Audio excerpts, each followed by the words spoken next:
Dzisiejszy odcinek nie bez powodu zaczynam na starym cmentarzu, górniczym cmentarzu. Powstałem w 1901 roku, ponieważ to właśnie 99% opuszczonych w tym momencie osad Nevady ma związek z górnictwem. Pierwsze miejsce, gdzie pojedziemy, jest to stara miejscowość Goldfield i tam was właśnie zapraszam.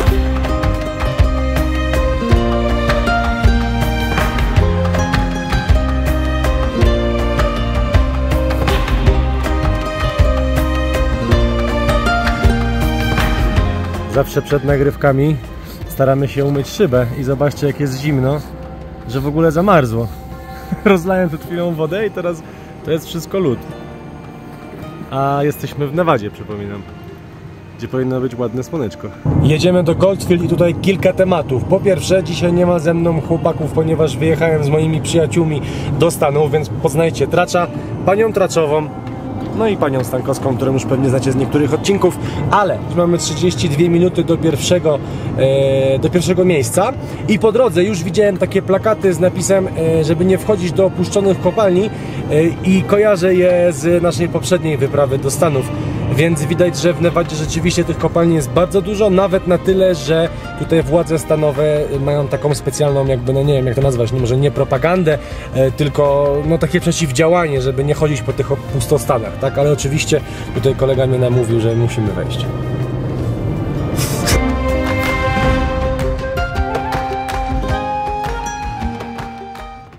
Dojechaliśmy do Goldfield, miasto, które w 1904-1906 roku wydobywało prawie 30% złota w całej Nevadzie o wartości $2,300,000. Ale jak widzicie, tutaj za mną jest Goldfield Hotel i nie bez powodu się koło niego zatrzymujemy. Było tutaj prowadzone bardzo dużo takich ghost investigation i tak dalej. I powiem wam, że gdzieś znalazłem w internecie informację, że można wejść do środka, tylko po prostu trzeba się dogadać z właścicielami. Dlatego podejdźmy, zobaczmy, czy są jakieś informacje. Jeżeli będziecie chcieli, żebyśmy tu wrócili, to dajcie znać w komentarzach. Do tego, co tutaj widzę, to jest napisane, że prywatna... O, jest! Minimum 2 osoby. Jest numer telefonu, więc spisujemy. I jeżeli chcecie, to wrócimy tutaj. Zobaczcie, że kiedyś to było otwarte, teraz jest private property. I tutaj ciekawa sprawa, że poszukiwali jakiś czas temu ludzi do remontu.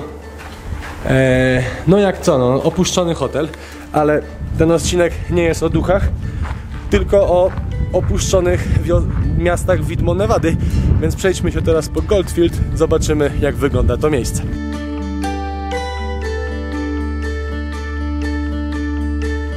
To jest bardzo fajne przesłanie. Ten koleś pił wodę i zobaczcie, jak skończył. Ale samo Goldfield to jest w ogóle reklama Tonopah, czyli tego miasta, gdzie zaczynaliśmy. Samo Goldfield nie jest do końca opuszczone, bo kiedyś tutaj mieszkało, chyba z tego co pamiętam, 30 000 osób. W tym momencie jest jakieś 400 coś. Natomiast zobaczcie, że jest tutaj bardzo dużo pozostałości po wydobyciu złota. Na przykład to są kanały, którędy sobie to złoto wędrowało. Tam jakieś zabawkowe pociągi, buteleczki. No ciekawe miejsce. Z tymi butelkami to jeszcze pojedziemy do jednej takiej wioski, a mianowicie ona nazywa się Rhyolite i tam jest zrobiony dom z butelek i ona już jest w 100% opuszczona.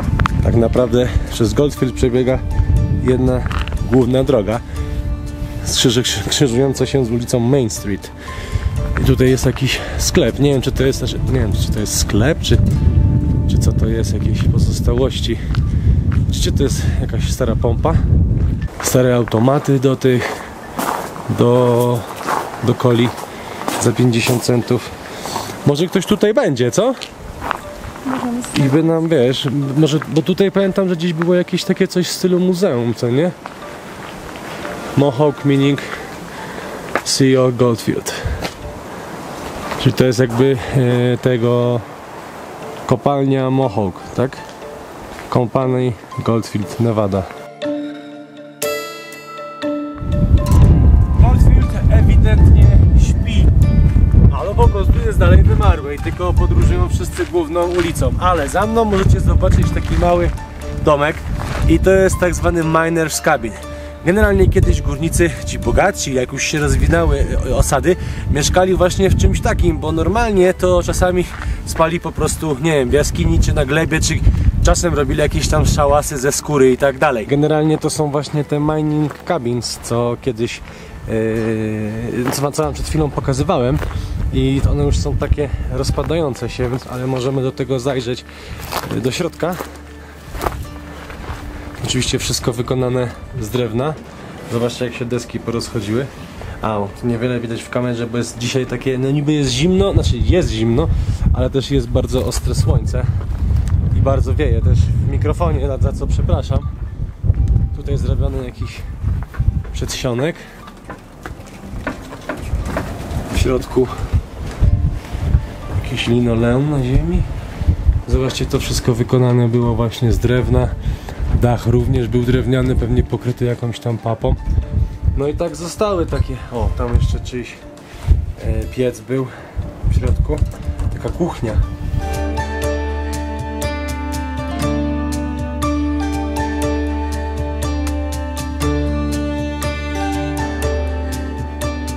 No i takich miejscowości właśnie jak Goldfield w Stanach, no generalnie nie tylko w Nevadzie, ale głównie, bo tutaj była też taka największa gorączka złota, znaczy i w Kalifornii, tak? Jest bardzo dużo i polecam wam jakby zobaczyć sobie te miejsca. Natomiast teraz pojedziemy do kolejnej miejscowości, ona się nazywa Rhyolite i ona już jest opuszczona. Wiem, że lubicie opuszczone miejsca. Nie spojrzałem i mam całe buty w suchym kaktusie.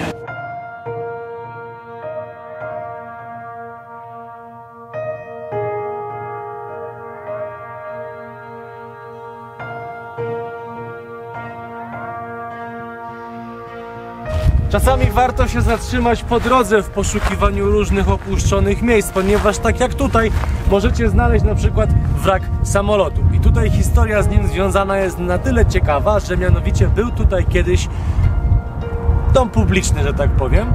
I właściciele zrobili taką promocję, że tym samolotem zabierali ochotników, którzy mieli wyskoczyć ze spadochronem, a potem jak wylądowali na materacu, to dostawali nagrodę. Jaką tylko możecie się domyślić. Przypominam, że to był dom publiczny. No i generalnie pilot, który był młodym pilotem, troszeczkę zwariował na punkcie dużej ilości fanek i się rozbił.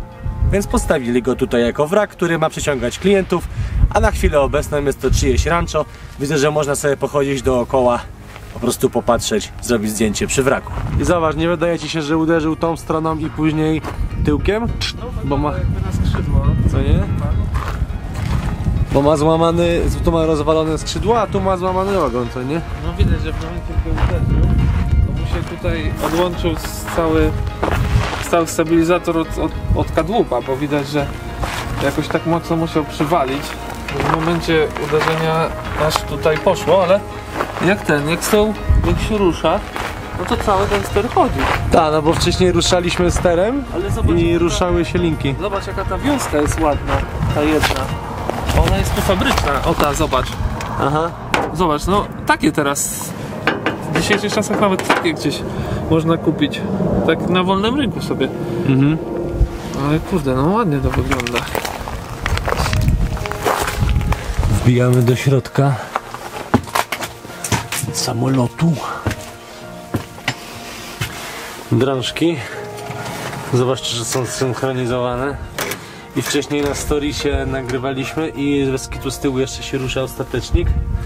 Tutaj widzę jakieś galons. Jakiś hamulec. Nie mam bladego pojęcia. To są chyba silniki. To są chyba sterowania od silników. To są przepustnice z tego, co mi się kojarzy. Nie wiem. W ogóle w środku są od Big Maca opakowania.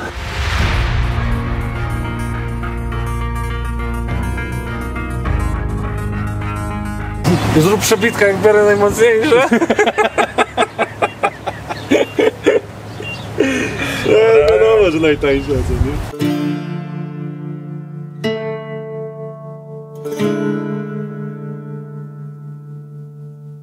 No i dotarliśmy do Rhyolite. Strasznie wieje, więc dlatego krzyczę. Miejscowość powstała w podobnych latach jak Goldfield. Z tą różnicą, że Rhyolite znajduje się na granicy, tam za chwilę kawałek dalej jest Dead Valley, słynna Dolina Śmierci. Historia z ryczącą żabą, bo to jest najważniejsze. Dwóch panów wybrało się tutaj w góry w poszukiwaniu złota. Pan Cross uderzył w skałę, która odpadła. W środku był taki zielony nalot jakichś tam kryształów. Nie do końca wiem, jak się to nazywało, ale pomiędzy zobaczył złote drobinki złota i przypomniało mu to troszeczkę taką żabę z plamami. Dlatego powiedział, że to jest rycząca żaba. Żaba rycząca złotem. Z czasem okazało się, że to jest bardzo teren bogaty w złoża właśnie tego cennego kruszczu i zaczęło tutaj przyjeżdżać bardzo dużo ludzi i budować osadę, którą teraz zobaczymy. No i docieramy do pierwszych domków górników wybudowanych, tak jak widzicie, tamte są z blachy, ale ten już jest na przykład murowany. Widzę, że jest wszystko otwarte, więc wbijamy do środka. Patrzcie, jeszcze stary fotel. Tutaj materac ze sprężynami. I to było tak, że oni mieszkali tutaj, ale kopalnie były oddalone troszeczkę od tej całej wioski, że tak powiem. Dobrze, że jesteśmy w środku, bo po prostu jest strasznie wieje. Mamy jeszcze na cegle nazwę firmy, która produkowała te cegły i ten cały piec, chociaż to już chyba ta skrzynia jest nowa, przynajmniej tak mi się wydaje. Tak czy siak jedziemy wyżej, ponieważ tych budynków jest jeszcze więcej. Niektóre domki wybudowane z drewna już się poddają, natomiast to, co widzicie tutaj, te samochody, to są nowe. Po prostu to czasami takie instalacje tutaj robią artystyczne, tak samo jak tamten Chevrolet, czy te duchy, co to były tam na dole, co widzieliście wcześniej. Ale wieje, masakra. To też jest chyba jakiś Chevrolet. Jeszcze jaka kanapa w ogóle była w środku. Docieramy do domu z butelek, gdzie strasznie wieje, masakra. Generalnie dlaczego ten dom jest wybudowany z butelek? Bo zauważcie, że on jest z prawdziwych butelek. Dlatego, że w tamtych czasach budowa, po prostu materiały były drogie. Więc Tom Kelly, który wpadł na pomysł, aby zrobić właśnie dom z butelek, wykorzystał różnego rodzaju opakowania po piwie, po innych alkoholach. Zrobił to, słuchajcie, w 1906 roku, z tego co pamiętam. Ale co jest najciekawsze, że ten dom oczywiście nie przetrwał ponad 100 lat, bo by się rozpadł, ale państwo, właściciele Paramount Pictures po prostu robili jakiś film, no i generalnie odbudowali ten dom na potrzeby filmu, tak? Więc no teraz możecie go podziwiać odbudowanego. Co jeszcze jest ciekawsze, że jak się odwrócimy w tamtą stronę, to na tym drzewie wisi fotopułapka, która nas dokładnie teraz filmuje, patrząc na wprost. Ja naprawdę mam nadzieję, że ten dźwięk w mikrofonie będzie jakoś w miarę znośny, bo jest masakra, co tutaj się dzieje. Ale jeszcze jedną rzecz zauważcie, że to wszystko dookoła jest ogrodzone takim naprawdę porządnym płotem. Brama była otwarta, mogliśmy wejść. Wydaje mi się, że po prostu ludzie przyjeżdżali i to niszczyli. Ale dobra, jedźmy dalej, bo jeszcze mamy bank, jeszcze mamy zajezdnię dla pociągów, w sumie to peron. Dawajcie. Tutaj mamy już następny budynek, a mianowicie była to stara szkoła. Dalej mamy też Miners Hall, czyli taki jakby dom górnika. No i tam inne zabudowania, tylko że większość z nich po prostu już jest takimi wydmuszkami, że tak powiem, ale to właśnie tak wyglądają amerykańskie miasta widmo w większości przypadków. Tam mamy budynek banku Cooka i co jest ciekawe, to był budynek, który miał 3 piętra, tak wyczytałem. Tak naprawdę był liczony według mnie z piwnicą, czyli miał 2 piętra. I generalnie był to najwyższy budynek i najdroższy tutaj w okolicy. I jego budowa kosztowała coś w okolicach $90 000. Pamiętajcie, że to było ponad 100 lat temu. Więc teraz tutaj właśnie stoi ponad $500 000 złotych na obecne. Nie no, w sumie to niecałe $500 000 złotych na obecne. Wygląda właśnie tak. No i dojechaliśmy do dworca kolejowego i wyobraźcie sobie, że tutaj kiedyś biegły tory, czyli to było takie serce całej tej osady, tak? W tym momencie on jest własnością prywatną, ale możemy wejść na jego teren, ponieważ jest otwarte. Natomiast co jest ciekawsze, z tyłu stoi stary wagon Union Pacific, gdzie, słuchajcie, jeszcze są stare napisy na nim i wygląda właśnie tak, jak kiedyś kowboje napadali na takie pociągi. To były właśnie te czasy. Jeszcze śmieszny motyw, że u góry jest napisane kasyno. Zastanawiam się, którędy szły te tory kolejowe, bo wydaje mi się, że chyba nie tak jak ulica, albo może.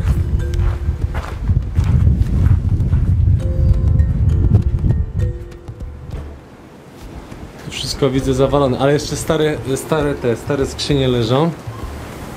Tarasik, tu pewnie był peron. Myślę, że tutaj dołem mogły iść tory. I nawet tam jest taka droga, która by na to mogła wskazywać. Można zajrzeć do środka, ale to wszystko jest puste. Co leży? Kufer? No, kufer. Słyszałem kufel. Taka poczekalnia. W dyliżansach. Tak? No dobra. No to identyko, trochę poza ale... A, rzeczywiście. A wiesz, że to naprawdę może mieć ze 100 lat? No, ten może. kufer, no. Niesamowite to jest. To jest właśnie coś, co mi się ultra podoba w Stanach, co nie? Że masz takie miejscówy, które mają ponad 100 lat, co nie? I o to wszystko dbają. Niesamowite to jest. Ktoś próbował wejść. Tak, i wybił szybę, pociął się, no. pociął się.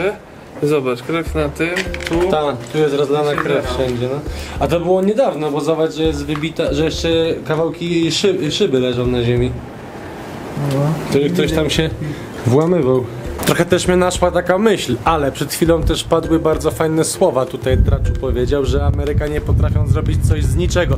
I rzeczywiście jest to prawdą, bo słuchajcie, no po prostu zrobili takie muzeum na otwartym powietrzu. I według mnie jest to super rozwiązanie, bo możesz sobie tak naprawdę pozwiedzać coś, co ma ultra wartość historyczną, a nie jest to po prostu rozwalone i ktoś o to dba, tak?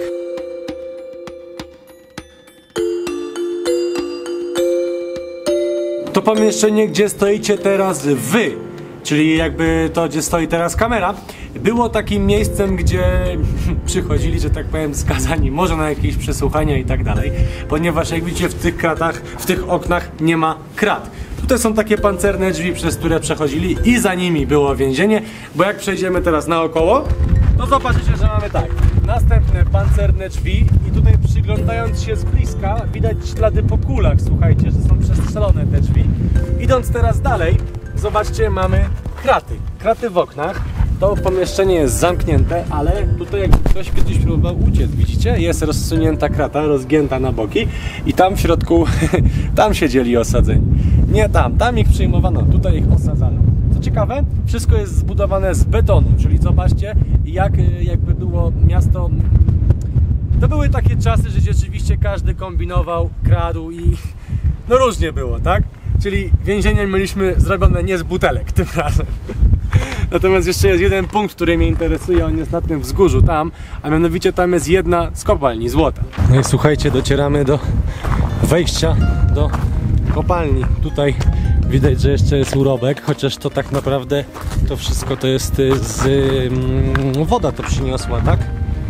A tutaj u góry mamy jedną z kopalni Rhyolite. Mamy wejście do kopalni. A, zobaczcie, można wejść tylko kawałek, potem już dalej są kraty, widzicie?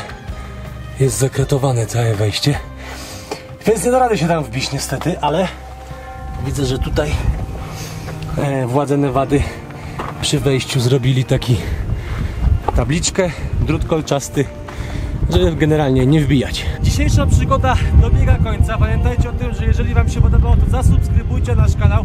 Zobaczcie też stronę urbexhistory.pl, gdzie mamy nowy mecz naszych blues. Ale jeżeli byście wylądowali w Stanach, to koniecznie zobaczcie miasta widmo Nevady. Nie tylko Nevady, w ogóle całych Stanów, bo jest ich naprawdę dużo. Ja do dzisiaj bardzo dziękuję, mam nadzieję, że wam się podobało. No i co? Widzimy się na następnym odcinku. Do zobaczenia na następnej wyprawie.